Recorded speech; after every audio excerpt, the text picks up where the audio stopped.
감사합니다. 성가대원 한 사람 한 사람 포럼을 들으면서 성가대의 이유를 깨닫고 또 나름대로 개개인이 다 이렇게 은혜 속에서 성가대를 함을 보면서 참 감사하게 생각했습니다. 제가 성가대를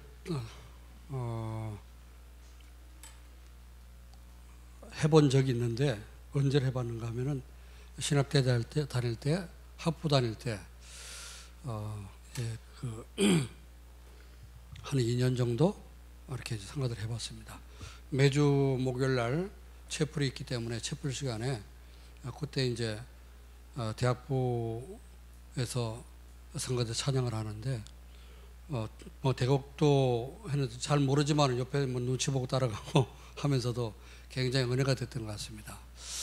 성가대 지휘를 하는 그 전사님이 있었는데 학생이면서 또 이렇게 개척해서 목회도 하고 하는 분이 있었습니다. 그분이 아주 열정적으로 지휘를 잘하고 또 훈련을 잘 시켜줘서 찬양할 때마다 이제 참 굉장히 은혜가 됐는데 채플 시간 되면은 찬양 시간에 굉장히 은혜가 되고 교수들도 뭐 찬양 듣다가 벌떡 일어나서 박수도 치고 기립박수하고 이제 그렇게 했었습니다. 그래서 그 지휘하던 그 전사님이 개척을 일찍 했는데 개척한 교회를 가봤어요. 한번 가봤더니 이게 이따가 이제 찬양 예배 인도하다 찬양 시간 되니까 내려와 가지고 지휘하더라고요. 그리고 또 이제 뭐 지휘도 하지 또 뭐 기타 들고 기타도 치지 혼자 뭐 북치고 장구치고 다 하더라고. 저건 아닌데 그런 생각을 했습니다만은 이제 뭐 사람이 없으니까 그랬겠죠. 개척하고 저는 그렇게 할 실력이 없어서 성가대 지휘는 한 번도 못 해봤습니다. 왜 못 해봤냐? 사부 이게 들을 수 있는 귀가 없어요. 뭐 소프라노 들으면 그것만 들리지 이제 다른 베이스나 뭐 일토나 이런 게 들리질 않기 때문에 그래서 이제 지휘를 하려면은 사부음이 다 들려야 되죠. 한꺼번에 다 들려야 되고 또 이게 뭐 이제 사부를 치려면 손가락이 4개가 10개가 따로따로 놀아야지 이제 그 피아노도 칠 수 있는데 저는 뭐 전공으로 배우질 않았기 때문에 굉장히 그 피아노 배우고 싶은 생각이 있었습니다. 근데 한 번도 배울 기회가 없었고 시골서 이제 풍금 하나 발로 이게 받고 하는 풍금 하나 갖다 놓고 누가 이제 기증을 해서 혼자 저렇게 해보니까 안 되더라고요. 가르쳐 주는 사람이 없으니까. 이제 단음은 칠 줄 아는데 한 손 더 얹으면 이제 안 되는 거죠. 어쨌거나 찬양은 굉장히 좋아하는데 뭐 부를 줄은 몰라도 찬양 굉장히 좋아하고 어릴 때부터 뭐 음악 교육을 잘 받지 못해서 리듬도 잘 놓치고 엄청 하지만은 찬양할 때 저는 굉장히 은혜가 됩니다. 우리 성가대원들 특히 오늘 헌신 예배인데 1년에 한 번 되는 헌신 예배 아주 의미 있는 시간 되길 바라고 또 왜 찬양해야 되는지 이유를 깨달아서 평생 성가대 할 수 있기를 주의 이름으로 축원합니다. 이제 성경에 보면은 시편의 거의가 성가대 찬양했던 내용들입니다. 다 시쓰고 기도했던 내용들이 전부 다 성가대 찬양으로 교회에서 이렇게 불려지고 여기 이제 그 제목의 표제문에 보면은 뭐 다윗이 쓴 무엇에 맞춘 노래 그게 다 나오죠. 그게 이제 뭐 빠르게 부르고 늦게 부르고 또 이제 어떤 악기에다 맞춰서 불렀는지 그런 것들이 나온 것입니다. 오늘 성가대 헌신 예배인데요.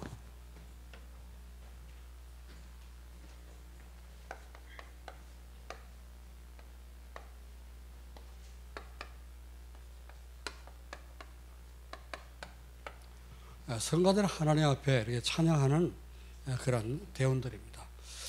전에도 말씀드렸지만 성가대원은 레이지파가 아니면 할 수가 없습니다. 구원받지 않으면 절대로 할 수 없어요. 예배의 의미를 알지 못하면 성가대를 할 수가 없습니다.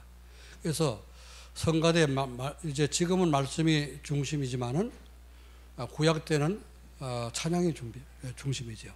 뭐 메시지가 없잖아요. 그래서 성경 그냥 읽고 뭐 구약에는 설교 이런 게 없었지 않습니까? 율법책 그냥 읽고 그리고 찬양하고 기도하고 이게 예배란 말이죠. 그래서 이 성가대는 찬양하는 사람들인데 예배 시간에 굉장히 중요하죠. 메시지가 없으니까, 설교가 없으니까 중요한 게 뭐죠? 찬양이 굉장히 중요합니다. 찬양하는 시간, 보좌의 축복이 임하는 그런 시간이고 굉장히 중요한 시간입니다. 그래서 우리 성가대원들은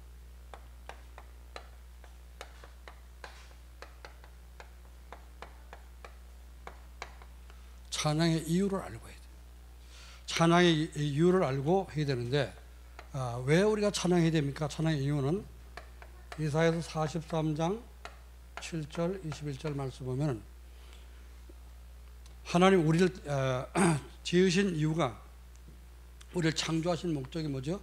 우리를 통해 영광 받으시고 또 구원받은 죄 백성, 이스라엘 백성들 찬양하도록, 우리를 하나님을 찬양하도록 우리를 구원하셨다고 그랬습니다.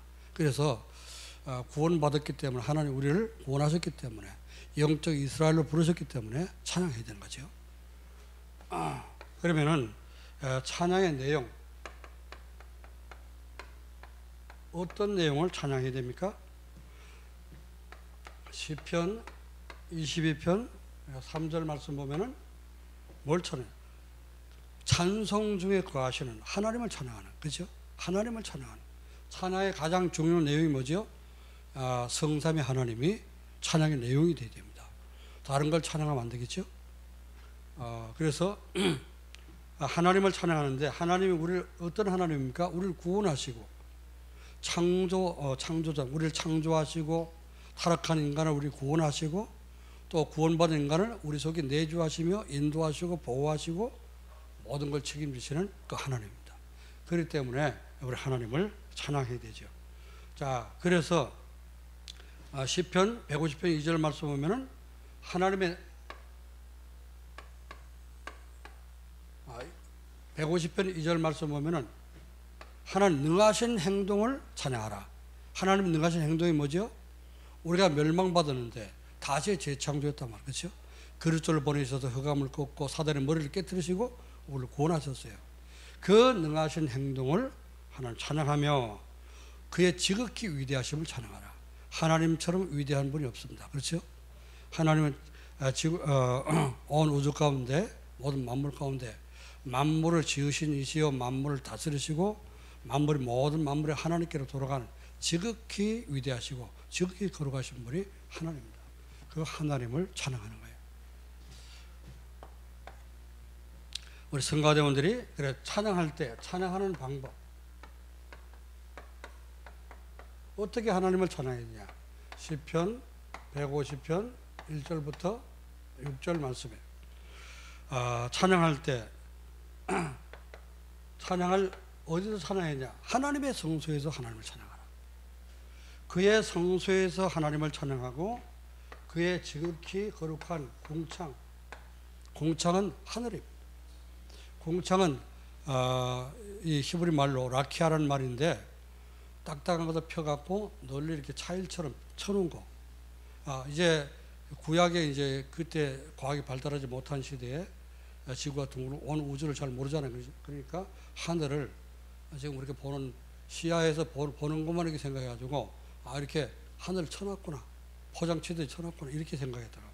그래서 공창이라 라키아란 말, 딱딱하게 두들겨 펴가고 널리 이렇게 해서 차일처럼 쳐놓은 것을 공창이라고 합니다. 하나님의 공창에서 여호와를 찬양하라. 찬양할 때 어떻게 하느냐? 모든 악기를 동원해서 하나님 찬양. 그래서 모든 악기는 뭐지? 노래하기 위해서 만든 것이 악기죠. 그러니까 그 악기들의 목적이 뭡니까? 하나님을 찬양하는데, 노래도 노래인데 가장 중요한 거지만 하나님을 찬양하는 그 악기가 돼야 되는 거죠. 그래서 몰라갖고 무식해가지고 옛날에는 이제 한국교회 초기에는 교회 와서 기타 못 치게 했잖아요. 기타가 얼마나 좋은 악기인데요. 그래 지금은 어떠냐면 기타도 치고 전기 뭐 일렉 기타니 뭐니 베이스 기타니 다 치잖아요. 그죠? 드럼도 못 치겠어요. 궁탕거리는 거. 그러나 성경은 시편 150편 말씀 보면 소고도 치라 그래요. 손에 들고 치는 거 있잖아요. 소고도 치고 뭐 재금이나 큰 소리 나는 재금, 뭐 이제 높은 소리 나는 재금, 모든 악기를 동원해 갖고 하나님을 찬양하도록. 지구상에 있는 만든 모든 악기는, 사람이 만든 모든 악기는 하나님을 찬양하는 겁니다. 그렇죠? 그게 세상 노래를 찬양할 때는, 세상 노래를 노래할 때는, 연주할 때는 이제 뭐 그냥 음악이겠지만은 하나님께 찬양을 위해서 연주가 될 때는 최고의 소리로 하나님께 영광을 돌리게 되는 것입니다. 그래서 시편 150편 말씀은 나팔 불면서 찬양하라. 또 비파를 타면서, 수금을 타면서 찬양하라. 현악을 타면서 이제 찬양하라. 퉁소를 불면서 찬양하라. 그리고 재금과 큰 소리 나는 재금, 높은 소리 나는 재금을 이제 통해서 찬양하라. 그러면서 뭐라 했습니까? 호흡이 있는 자마다 여호와를 찬양하라. 그렇죠? 그래서 우리 성가대가 찬양을 이렇게 찬양해야 될 이유를 알고, 내용을 알고, 또 여러분 방법을 알고 찬양함으로 찬양할 때마다 행복해지고 찬양할 때마다 치유받기를 여러분 축원합니다. 자, 그러면은 찬양할 자격이 뭐냐? 어떤 사람이 찬양할 수 있습니까? 어떤 사람이 이제 찬양할 수 있죠? 구약의 레위지파만 성가대를 앉을 수 있었습니다. 목사님하고 이제 제사장하고 같은 이제 그 레벨이란 말이죠. 여러분 예배를 돕기 때문에 그렇습니다. 그래서 지금은 뭐죠? 지금은 뭐 노래는 잘해도 가수들, 뭐 또 그런 성악가들 많죠, 그죠? 노래하는 사람들, 음악에 전문의들이 많은데 제가 들어봤을 때 그들이, 그 성악가들이 노래하는, 뭐 이제 가끔 특송 하잖아요, 그죠? 흥금송도 하고 은혜가 안 돼요. 왜? 기교를 갖고 하기 때문에, 기술만 가지고 하기 때문에 은혜가 안 돼요. 그러나 이 찬양은 뭡니까? 하나님께 은혜를 갖고 해야 되는 거예요. 은혜를 받고 해야 되는 거예요. 진짜 언약을 붙잡고 하나님 은혜가 감사해서, 구원에 감사해서, 그래서 구원의 길, 구원의 길을 아는 사람, 구원이 뭔지를 아는 사람이 찬양하는 겁니다.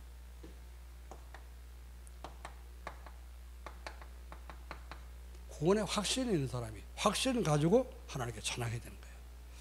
이럴 때 어떻게 합니까? 그래 우리 성가대는 뭐 이렇게 가수도 없고 성악가도 없고 그죠? 전문인들 없지만은 그 찬양 들을 때 굉장히 은혜가 됩니다. 저는요, 앉아서 찬양 들을 때 성가대 찬양하잖아요. 그럼 굉장히 은혜 받아요. 성가대 찬양에 힘있고 이렇게 은혜가 된다. 그러면 메시지 할 때도 굉장히 은혜가 되고 쉬워지고 합니다. 구원의 길, 지난주 메시지 구원의 길을 제대로 알고, 구원이 뭔지를 알고, 거기에 대한 내가 확신을 가질 때 그냥 감사할 수밖에 없잖아요, 그죠? 나 같은 죄인이 어떻게 구원받았는가? 진짜 벌레만도 못한 나를 하나님이 이렇게 그리스도 보내셔서 구원해 주셨구나. 그의 능한 행동을 인하여서 하나님을 찬양하고 지극히 그의 이제 높으심과 의로우심을 하나님을 찬양한단 말이에요. 하나님은 거룩하신 분인데 어떻게 하늘 보좌를 버리시고 이 땅 오셔서 나 같은 죄인을 구원하셨는가? 이런 생각할 때 얼마나 감사하겠습니까? 여러분이 찬양할 때마다 감사하시고 찬양할 때마다 여러분 스스로가 깊은 치유가 되기를 주 이름으로 축원합니다. 그래서 예배 시간은요, 성가대나 뭐 반주 굉장히 중요한 거예요.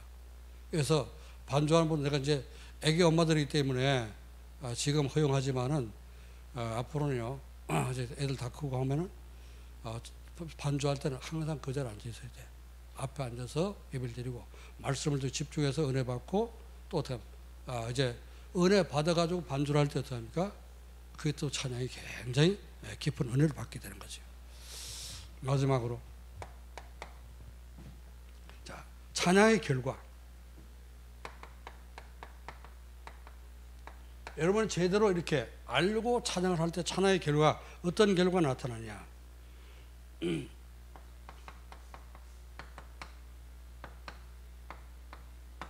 사무엘상 16장 23절 말씀 보니까 다윗이 이걸 알았단 말이죠, 그렇죠? 다윗이 시를 많이 쓰고 찬양을 많이 한 사람이잖아요. 그리고 악기도 잘 다루는 사람이, 수금도 잘 탔습니다. 그래서 이 공중 악사가 돼가지고 왕 앞에서 왕이 막 이제 영적 문제 갖고 발작하고 그럴 때, 악신들하고 발작할 때 다윗을 불러갖고 수금을 타고 찬양하라 했단 말이죠. 그래서 수금 타면서 찬양할 때 악신이 떠나가고 왕이 기분이 좋아졌다 그랬죠. 그래서 여러분이 이런 내용을, 이유를 알고 내용과 방법을 알고 여러분 찬양하게 되면은 악한 영들이 결박됩니다. 떠나가게 돼요. 굉장히 치유가 일어납니다.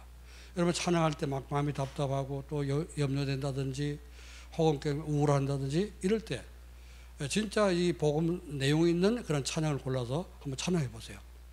깊이 찬양하면 처음엔 잘 안 되겠지만 이게 만문 열릴 때까지 이렇게 찬양해 보세요. 그러면요 깊이 만문 열리면서 은혜가 되고 하늘문이 열리게 됩니다.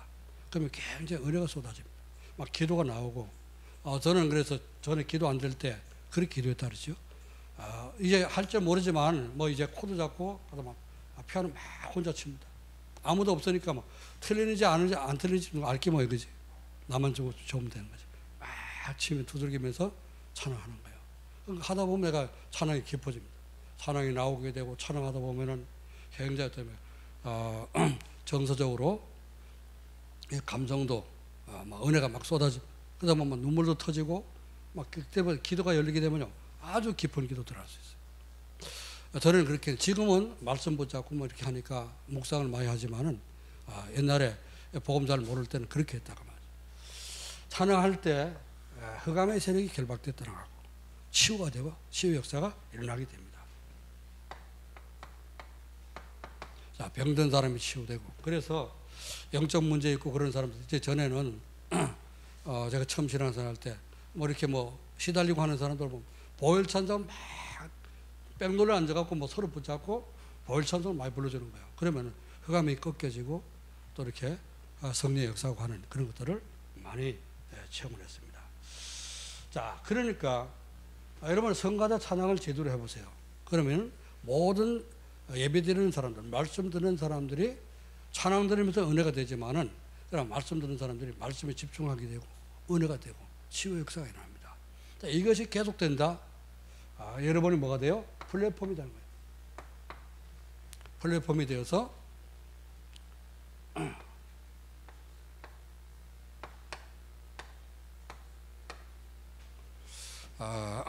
237 사람들이 몰려올 수 있는 진짜 행복하지 못한 사람을 찾아와서 답을 얻을 수 있는 그런 중요한 축복을 누리게 됩니다.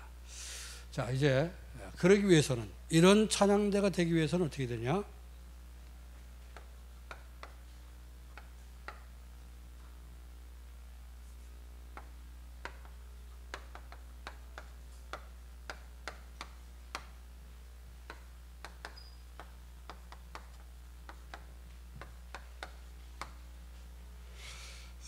여러분이 전도의 삶을 살게 되면 어떡합니까? 매일같이 정시예배 드리면서 하나님 주신 강단 말씀을 붙잡고 기도하자는 거죠. 그러니까 구원이 자꾸 확인되는 거죠. 내가 구원받은 하나님 자녀구나. 누구를 미워하고 또 뭐 이제 속상해하고 상처받고 뭐 되는 게 없어 우울하고 뭐 이러다가 여러 가지 또 뭐 문제 때문에 염려 걱정 근심하다가 정시예배를 딱 말씀 붙잡고 정시예배를 드리면 어떻게 될까요? 내가 하나님 자녀지. 하나님 나와 함께 하시지. 이게 확인됐다는 거죠. 확인되면 어떻게 합니까? 또 은혜를 받게 되는 거지. 그래서 언약 속으로 깊이 들어가게 되는 것입니다. 그래서 구원이 확인되는 선조의 삶이라. 어떤 것일까요? 구원이 확인되는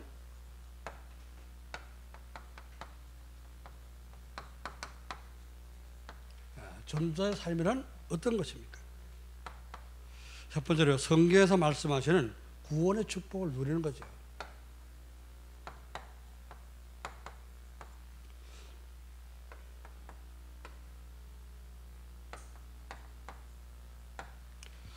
구원의 축복을 나의 삶 속에서 여러분 하루도 빠짐없어요. 이게 생각나고 매일같이 눈 뜨면은 내가 구원받은 하나님 자녀, 오늘 하나님 나와 함께 동행하시고 오늘 하나님께서 말씀을 나를 인도하시고 성령으로 또 이렇게 나를 감동하사 나의 삶을 인도하시겠구나. 이렇게 여러분이 기도하면서 신분을 붙잡고 여러분이 기도하죠, 그죠? 그러면 그 구원의 축복을 매일같이 누리는 거죠. 이게 뭐죠? 구원의 축복을 매일같이 누리는 삶이 존재의 삶이라고 말입니다. 구원이란 뭐죠? 구원이란 하나님 모르는 사람이 하나님 만나는 것.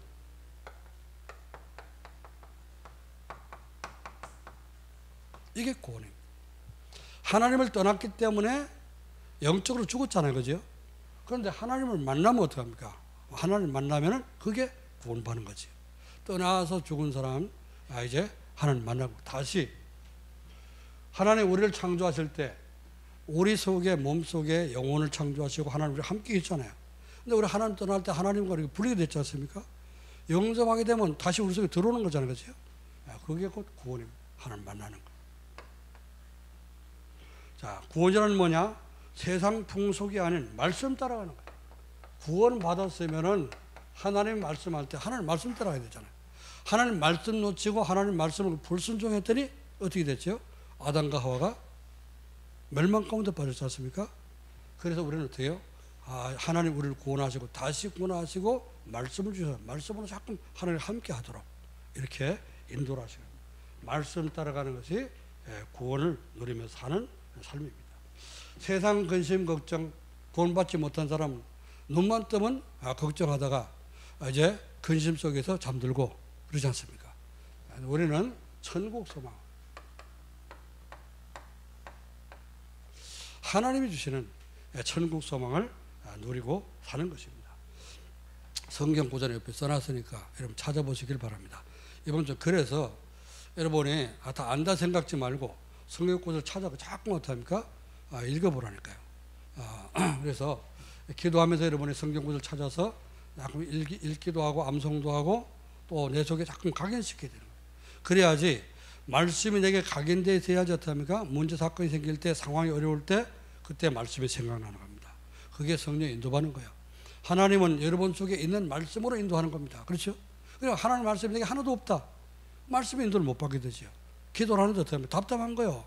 하나님은 육성으로 들려주는 것도 아니고 생각나게 하는데 여러분 내 속에 각인된 말씀이 없을 때 어떻게 합니까? 자꾸 세상 인간적인 생각을 하게 되지 않습니까? 자, 구원의 축복을 구원이 확인되는 존재의 삶은 두 번째 뭡니까? 하나님이 원하시는 것.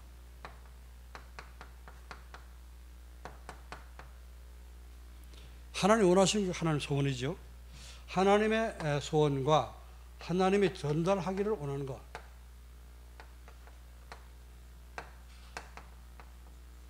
이걸 알고 사는 것입니다. 하나님은 뭘 원하십니까? 하나님은 모든 사람이 멸망받지 않고 구원받기를 원하시는 거예요. 디모데전서 2장 4절. 늘 듣는 말씀이죠. 그렇지만 우리 어떤 말씀 들을 때는 생각나는데 혼자 있을 때 생각 안 나잖아요. 그래서 전도를 여러분 사람을 만나고 친구를 만나고 누구를 만나도 어떻게 합니까? 전도할 걸 참 잊어버려. 응? 하나님 소원이 뭐냐? 오늘도 하나님 내 속에 계시면서 나를 향해서 하나님 가장 소원하신 게 뭐냐? 여러분이 복음 전해서 아는 사람 옆에 가서 붙여준 사람 살리기를 원하는 겁니다. 아멘. 그런 소원을 우리가 가지고 사는 누리는 거죠. 그래서 구원을 확인하는 내가 누구를 만났을 때 복음 전하고 그 사람이 정말 이제 예수님을 믿고 구원받게 됐다. 하나님 나를 사용하시는 거 아닙니까? 그죠? 내가 하나님의 소원을 이루어드리는 거 아니겠어요? 자, 이 축복을 누리는 것이 존재의 삶입니다. 자, 하나님 아들 보내신 것은 하나님 그리스도를 보내셨는데 하나님의 아들 그리스도를 보내셨는데 심판을 하는 것이 아니라 심판을 위한 것이 아니라 우리를 구원하기 위해서 그리스도를 보내셨다. 요한복음 3장 16절 17절 하나님 원하시는데 하나님이 어떻습니까? 심판을 위해서 그 아들을 보낸 것이 아니라 이 땅의 모든 사람들이 하나님 떠나서 저주 가운데 빠졌기 때문에 그걸 심판하기 위해서 보내신 것이 아니라 저주 가운데 있는 사람을 건져내시고 구원하시기 위해서 우리를 그리스도를 보내셨다고 했습니다. 요한복음 3장 17절 말씀이죠. 자, 그리고 하나님의 소원이 뭐냐? 자, 이 하나님이 전달하시려고 하는 거. 하나님의 아들 안에 뭐가 있다고요? 생명이 있단 말이죠. 하나님 우리의 생명, 잃어버린 생명을 그리스도 안에 이제 그리스도를 보내셔서 그리스도를 영접함으로 말미암아 하나님의 생명이 우리 속에 있도록 우리를 구원하도록 하나님이 보내신 것입니다. 이게 내가 알고 내 속에 누려져야 되고 이게 2, 3, 7, 8, 5천 종족에게 전달돼야 되는 겁니다. 아멘. 하나님이 가장 원하시는 거예요. 아멘도 안 하는데요. 기분 나쁩니까? 하나님 여러분을 2, 3, 7 나라 5천 정도 살려 수준이 있는 그런 사람으로 하나님 축복하시길 원하시는데 이게 이 기분이 안 좋으면 그 하나님 축복 달라고 할 자격이 없잖아요. 그렇죠? 하나님은 우리를 여러분 자신을 볼 때 내가 어떻게 이 다음 주 5천 정도 살 수 있어? 그게 아닙니다. 하나님이 함께 하시면은 한 사람 아까 뭐 한 사람 뭐 했잖아요. 그 한 사람이 어떻습니까? 모든 사람 다 살릴 수 있는 겁니다. 여러분이 그중 한 사람 되기를 주의를 축원합니다. 자, 이 성경에서 약속하신 전도의 삶은 뭐라고요? 성경에서 약속하신 것. 성경에서 하나님이 약속하신 것이 있는데 그것을 나의 언약으로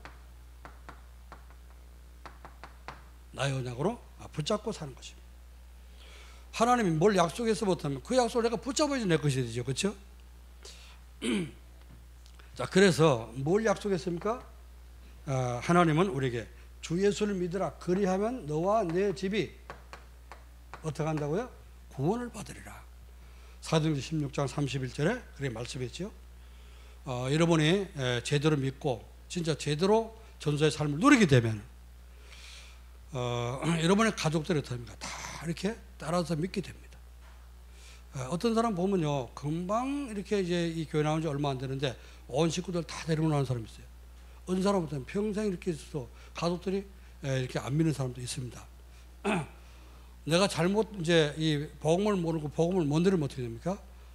안 좋은 영향을 미치겠죠. 교회에 나가도 별거 없네, 별거 아니네, 이런 영향을 미치게 되고, 내가 올바로 복음을 누리고 선자의 삶을 누리면은 하나님 여러분 보실 때 또 사람들이 볼 때 저 사람 진짜 믿는 것 같다, 그렇게 믿어지게 되는 것입니다. 자, 하나님의 약속을 성경에서 약속하신 것을 나의 언약으로 붙잡는데 어떤 약속을 주셨습니까? 요한복음 14장 18절 말씀 보니까 내가 너희를 과처럼 버려두지 않고 다시 너희에게로 오리고 보혜사 성령을 너희에게 보내리라 그랬죠? 여러분 혼자서 혼자가 아닙니다. 우리는 아무도 도와주지 않아도 하나님의 성삼위 하나님 나와 함께 합니다. 그렇죠? 그러니까 우리는 고아가 아니에요. 버려진 사람이 아닙니다. 버려진 것처럼 보이지만은 그러나 흩어진 자요. 이제 아무것도 없는 것지만 남은 자요. 흩어진 자요. 또 이제 순례자요. 정복자입니다. 하나님이 우리를 이렇게 함께 하신 것을 누리는 것입니다. 자, 그래서 주님이 약속하신 것이 뭐냐? 요한복음 14장 2절로 3절 말씀 보니까 미래를 걱정하지 말아라. 죽으면 어떻게 될까? 그거 걱정하지 말아라. 왜? 너희는 마음에 근심하지 말지니 하나님을 믿으니 또 나를 믿으라. 내 아버지 집에는 거할 곳이 많도다. 일렀으되 없으면 내가 거처를 예비하러 가노니 너희가 있을 거처를 예비하러 가노니 이제 준비되면 너희를 나게로 영접해서 영원토록 나와 함께 있게 하리라 그랬습니다. 천국에다 하나님이 우리의 거처를 여러분의 맨션 아파트를 딱 준비하시고 초청하는 날이 있을 줄 믿습니다. 가기 전에 이미 우리는 하나님 천국 시민권을 먼저 얻었잖아요. 그죠? 하나님 여러분을 위해서 지금도 이제 우리 내세에 영원한 그런 처소를 지금 준비하고 계십니다. 아직까지 안 부르신 것은 여러분이 갈 아파트가 아직 준비를 안 되는가 봐요. 그러니까 주님께서 시간표가 되면은 우리를 부르셔서 영원한 처소에서 우리 성가들처럼 이렇게 이유를 알고 내용을 알고, 그렇죠? 이제 방법을 알고 하나님을 영원토록 찬양하는 천국의 성가되게 될 줄 믿습니다. 아멘. 자, 그러면은 구원이 확인되는 전도자의 삶을 살려면 어떻게 해야 되냐?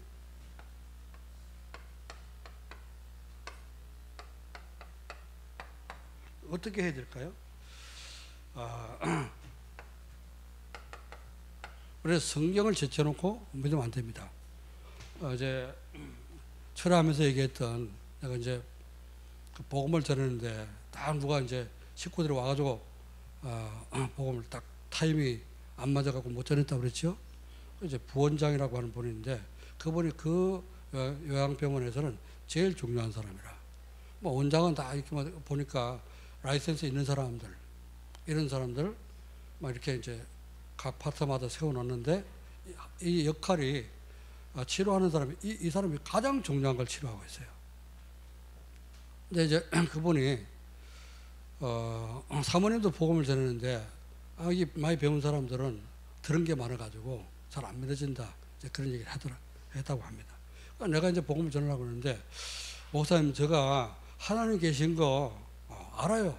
그리고 예수님 계신 것도 압니다. 그런데요, 마음에 탁 믿어지지 않는다는 거예요. 왜 그래요? 그랬더만, 보지를 못했잖아. 이러더라. 눈으로 보고 믿으려면 못 믿습니다. 왜? 하나님의 영이시기 때문에. 안 보이는 분이요. 안 보이는 분은 어떻게 보고 믿습니까? 그렇죠? 그게 바로 바보죠. 시편 114편 1절 말씀은 그렇죠? 어리석은 자는 말하기를 하나님이 없다 하는도다. 눈에 안 보이니까 없다고 하거든요. 그게 어리석은 자라면. 네, 그래서 그 성경 찾아가지고 딱 이렇게 해서 복음을 전하라고 했는데, 그 사람들이 밀어 닥치는 바람에 전도를 못 했는데요. 우리는 사람의 말이 아니라, 눈에 보이는 것을 믿는 것이 아니라 성경에서 말씀하시는 성경적인 이제 구원의 길, 이걸 알고 믿어야 됩니다.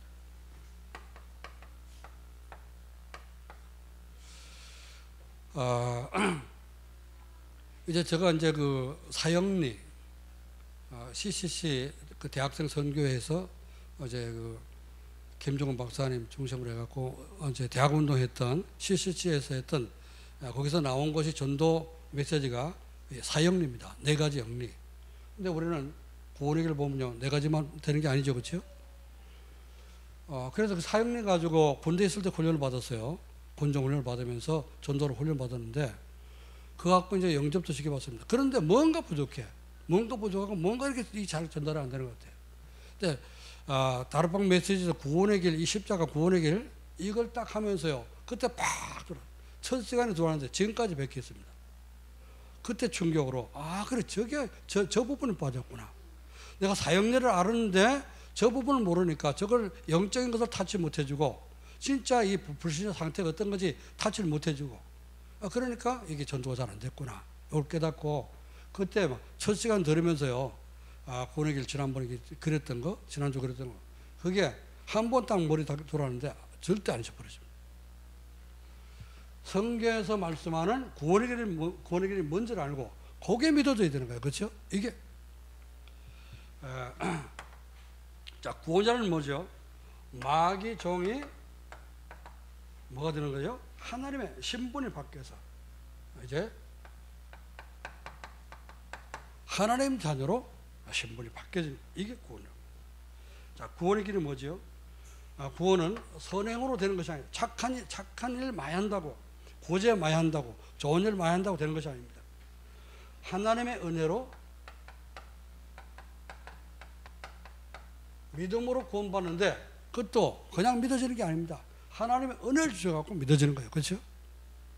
그래서 그걸 가르쳐서 선물이라 그랬습니다. 에베소 2장 8절이죠. 너희가 그 은혜로 인하여 믿음으로 말미암아 구원을 받으나 이것은 너희에게서 나는 것이 아니요 하나님의 선물이라. 아멘.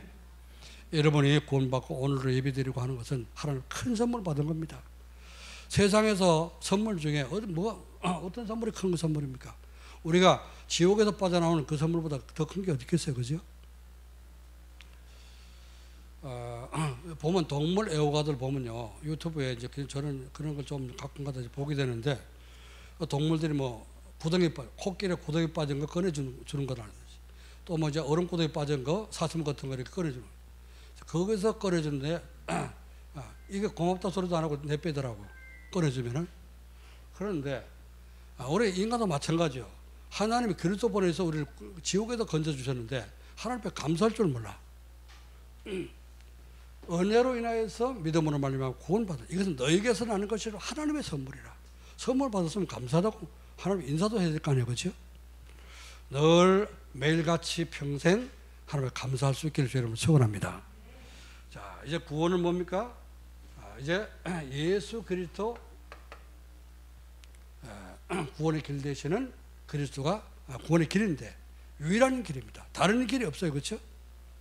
그래서 요한복음 지난주 본문 말씀이죠. 14장 6절. 내가 곧 길이요 진리요 생명이니 나로 말미암지 않고는 아버지께로 올 자가 없느니라. 그리스도가 유일한 길입니다. 성경에서만 구원받는 길을 말하고 있죠, 그렇죠? 그 어느 곳에서도 구원의 길을 말하는 것이 없습니다. 자, 하나님이 주신 언약과 미션과 비전을 붙잡고 우리는 존재의 삶을 누려야 됩니다. 하나님의 언약, 하나님이 주신 미션, 하나님이 주신 비전, 이걸 붙잡고 누리는 것이 올바른 존재의 삶을 누리는 것입니다. 자, 하나님 주신 언약은 뭐죠? 하나님 말씀 안에서, 이번 주 강단 말씀 안에서 하나님 주신 언약이잖아요. 그죠? 언약을 붙잡으면은 하나님 말씀이 여러분 삶 속에 성취되는 것을 체험하게 됩니다. 자, 미션을 붙잡으면요, 뭐가 성취됩니까? 미션을 붙잡으면은 전도 운동이 일어납니다. 또 비전을 붙잡으면 어떻게 되죠? 응답을 받게 됩니다. 기도 응답을 누리게 됩니다. 자, 그럼 말씀 성취가 뭐냐? 구약에서 그리스도 오시겠다, 내가 보내겠다, 메시아 보내겠다 그랬잖아요. 그죠? 성취된 것이 뭡니까? 사도행전 1장 1절. 대오별로 가까이 내가 먼저 쓰니 그래는. 그렇죠? 그리스도가 오셔서 구약의 그 모든 언약을 완전히 성취한 것입니다. 자, 그리스도가 매일같이 여러분이 언약을 붙잡고 있으면 어떡합니까? 매일같이 그리스도 나와 함께 하시면서 하나님 주신 말씀이 내게 성취되는 그런 응답을 누리게 되겠죠. 그죠? 자, 전도운동은요, 사도행전 1장 3절에 자, 부활하신 주님께서 오셔서 나를 구원하시고 구원받은 그 제자들 감람산에 초청해서 감람산에 모였습니다. 40일 동안 하나님 나라의 일을 말씀하셨다. 하나님 나라의 일이 뭐지요? 그리스도께서 오셔서 나를 구원하신 거. 그게 하나님 나라의 일입니다. 이걸 40일 동안 설명했어요. 그러니까 여러분 이 사실을 알고 만나는 사람들에게 이번 주간도 하나님 나라 무엇인지, 하나님 나라 어떻게 가는지 구원의 길을 말해줘 보세요. 그러면 전도 운동을 체험하게 되겠죠. 기도응답. 사도행전 1장 8절을 예수님이 부활하신 주님께서 친히 약속하신 것입니다. 오직 성령이 너에게 마시면 너희가 권능을 받고 예루살렘과 온 유대와 사마리아 땅까지 이르러서 내 증인 되리라. 이번 주간 여러분이 가는 곳에 그리스도의 증인 되시기를 주 여러분을 소원합니다. 여러분 보고 여러분이 전하는 복음을 믿고 예수님을 영접한다면 여러분 증인으로 서는 거죠. 그렇죠? 세 번째, 하나님 말씀 안에서 이게 우리가 존재의 삶을 누리려면 하나님 말씀 안에서 항상 말씀 안에서 구원받은 증거,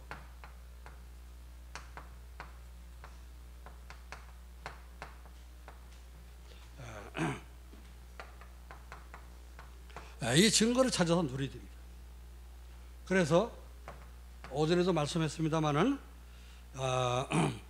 바울이 고린도 교회 성도들에게 말했습니다. 하도 이 고린도 교회가요 문제 많고 말 많고 탈 많고 그런 교회에서 서로 막 나는 바울파, 나는 베드로파, 나는 그리스도파. 이 한국에 와갖고 예수님하고 그리스도하고 나눠졌어요. 무슨 말인지 압니까? 예수교 장로교가 있는가 하면 기독교 장로교도 있어. 그래서 예수님과 그리스도가 나눠졌어. 한국에 와서. 이해가 안 되는가 보네. 예수님이 그리스도고 그리스도가 예수님이지 않느냐? 근데 이제 기독교 장로교, 예수교 장로교 아주 굉장히 다릅니다. 이 기독교 장로교는요, 한신대학교 중심으로 해서 이제 기장파라고 하는데 거기는 굉장히 자유주의.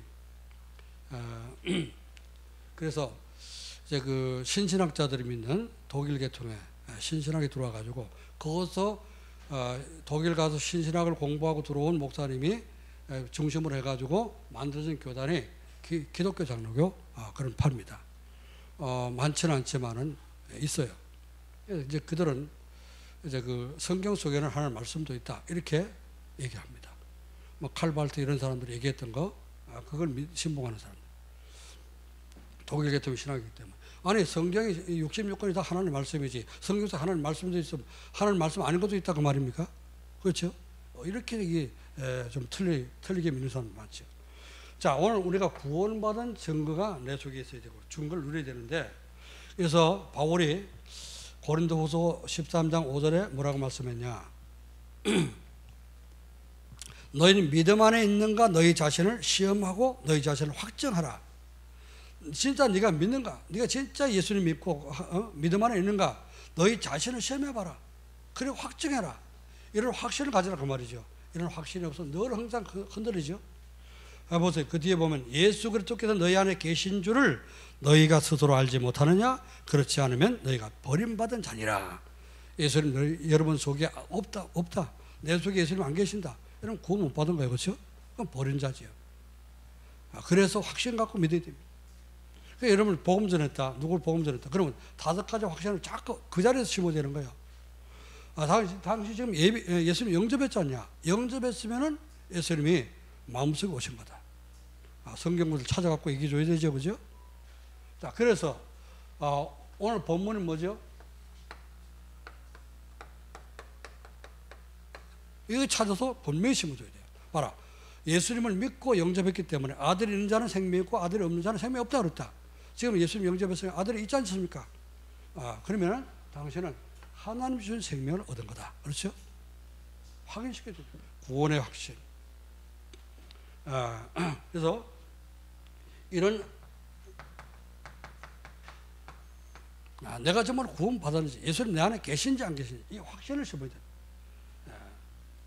자, 그리고 내가 예수님이 믿어진다면은 그게 바로 성령의 역사예요. 그렇죠? 성령으로 말미암지 않고는 예수님 주시라고 할 수 없느니라. 성령께서 감동 줬기 때문에 내가 믿어진 겁니다. 아멘. 그러니까요, 우리는 이미 성령 받은 사람이야. 이름이 성령으로 세례를 받은 사람이요. 그러면 성령 세례 받은 사람은 어떻게 합니까? 뭐 해야 됩니까? 계속해서 매일매일 성령 성 받도록 기도하는 겁니다. 자, 그리고요, 그래서 하나님의 아들 예수님이 내 안에 계시면은 바로 뭐가 있어요? 생명이 있다고 말이죠. 하나님의 아들이 없는 자는 생명이 없다 그랬습니다. 이렇게 구원받은 하나님 자녀로서의 증거를 가지고 이걸 누려야 됩니다. 그러면은 구원이 날마다 확인되고요. 존재의 삶을 통해서 제대로 누리게 되면 여러분이 이제 행복하지 못한 자는 행복해질 수밖에 없고 또 모든 문제가 그 안에서 해결될 수 되면서 이제 사람들이 찾아와서 답을 구하고 행복을 찾는 그런 플랫폼이 될 줄 믿습니다. 자, 그러면은 이제 결과 구원이 확인되는 존재의 삶을 살면 어떻게 될까요? 어떤 환경에서도 혼자 살아남는 영적 서밋이 됩니다.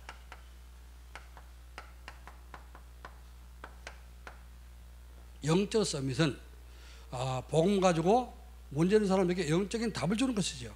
그렇기 때문에 내가 어떤 환경, 어려운 환경, 좋은 환경, 이제 많은 환경들이 있습니다만 어떤 환경이 온다 할지라도 그것을 내가 살아남아야 되지. 그것도 답을 찾아야 되죠. 그죠? 그래야지만 어떻습니까? 또 그런 똑같은 어려움 속에 빠진 사람들에게 답을 줄 수 있게 됩니다. 여러분이 모든 문제와 사건과 환경 속에서 예수님이 그리스도인 것을 믿고 그 답을 가지고 여러분이 모든 문제를 헤쳐나가고 그러면서 어떡합니까? 또 문제 속에 빠진 사람들에게 답을 줄 수 있는 영적 서밋이 되기를 주의 이름으로 축원합니다. 자, 그리고 두 번째 되는 것이 뭐죠? 이렇게 되면은 내가 서밋이 되면 어떻게 해요? 만남 속에서 현장 살릴 수 있는 제자가 되는 거죠. 현장에서 사람 만났다. 그러면 어떻게 합니까? 영적으로 답을 주는 겁니다. 답을 주고 똑같이 나를 따라올 수 있도록 이렇게 말씀으로 끌어주면은 제자가 일어나게 되는 것입니다. 여러분의 제자가 돼야지 또 제자가 일어나게 되죠. 자, 그리고 2, 3, 7, 5천 정도 살릴 수 있는 뭐가 됩니까? 플랫폼이 되고. 자, 이런 사람들이 뭐죠? 영적 문제를 해결해 줄 수 있는 파수꾼의 망대가 됐습니다. 내가 받은 은혜를 또 전달하니까 그게 바로 안테나라 그랬습니다. 하나님이 원하시는 목표가 뭐냐? 2, 3, 7, 5천 종족 살릴 수 있는 플랫폼이요 또 파수 망대가 되고 안테나가 되기를 하나님 원하시고 그런 목표를 가지고 하나님 우리를 인도하고 계십니다. 자, 2022년도 237 전도가 되지는 현장 24, 응답 24가 계속 누려지고 현장 살리는 그런 축복의 주역이 되시기를 주의 이름으로 축원합니다. 기도하겠습니다. 하나님 아버지 은혜와 사랑을 감사드립니다. 오늘 성가대 헌신 예배를 통해서 하나님이 또 이렇게 구원이 확인되는 전도의 삶이라는 말씀을 주셨습니다. 찬양해야 될 이유, 찬양의 내용과 방법을 알게 하신 하나님, 또 찬양할 자격을 우리에게 주시고 이렇게 성가대 귀한 아버지의 축복을 통해서 하나님께 영광 돌리며 예배를 이렇게 수종들 수 있도록 은혜 주신 것을 감사를 드립니다. 찬양 결과가 정말 이제 흑암셀이 꺾여지고 치유가 일어난다고 했는데 우리 성가대 찬양할 때마다 모든 사람이 치유되며 예배를 방해하는 흑암 세력들이 꺾여서 도망가도록 역사해 주옵시고 지역의 역사는 흑암 세력이 완전 무너지며 정말 우리 하나된 교회가 정말 세계복음할 수 있는 가장 모델적 교회 되도록 하나님 축복해 주옵시고 여기에 쓰임받는 성가대원들이 될 수 있도록 역사해 주옵소서. 하나님, 그래서 우리 성가대원들이 가장 먼저 정말 구원이 확인되는 존재의 삶을 잘 누리게 도와주시고 그래서 자신을 살릴 뿐만 아니고 또 이제 만나는 모든 사람을 살릴 수 있는 귀한 제자가 되도록 축복해 주옵소서. 감사하며 우리 주 예수 그리스도의 이름으로 기도하옵나이다. 아멘.